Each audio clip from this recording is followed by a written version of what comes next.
quick, chiming in with the end of chapter 18 of the Sorrows of Satan, where we get a lovely, I've been giving, I give, Marie Corelli, Mavis Claire, Marie Corelli, I wonder what the connection there is. I give Marie Corelli a little hard time, but she has a wonderful speech here about as they're standing in like the most beautiful of nature, and Lucio says like, so heaven wouldn't have any of this. There would be no flowers. There's no birds, no trees, old golden streets. What a poor and barbarous conception.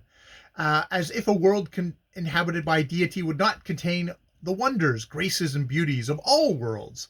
Even this little planet is more naturally beautiful than clerical heaven. That is, it is beautiful wherever man is not.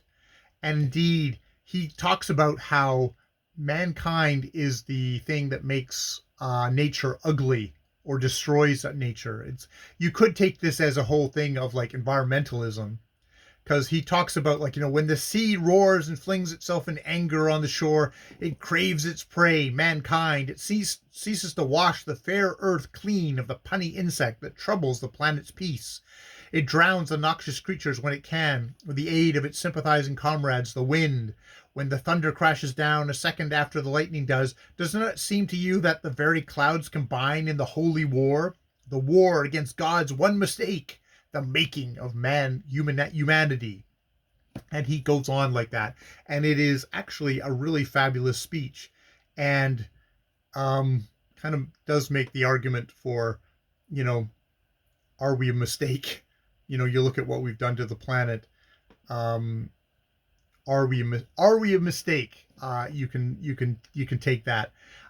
Jeffrey kind of jokes, well, you're arguing over your own extinction as well, because you're human too. And he kind of looks at him like, am I? He does that. And he says like, but hey, like, but dude, I'm in a great humor. I'm feeling great right now. It's like, oh, let's theorize. I'm happy today. And he says, oh, really? You're really happy today. You're completely in the best humor you could ever be in. Well, then this is the perfect time for you to meet. Leads them down a path to an old cottage. Mavis Claire, here dwells the woman whose name and fate you hate. Here dwells the woman whose name and fame you hate. Mavis Claire.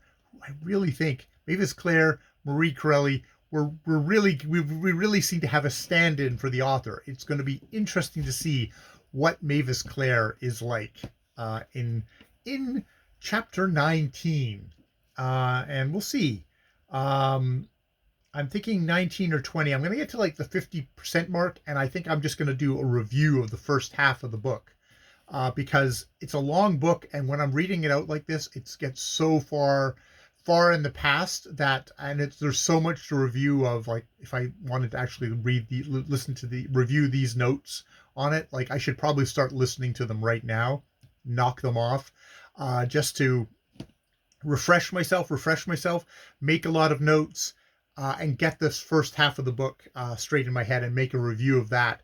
That way, when I get to the end, I can do an overall review of the whole book, but I'll have a good solid block of what happened in the first part of this book, which was from months ago that I don't remember anymore. I'll have my review and my notes from that review to look back on.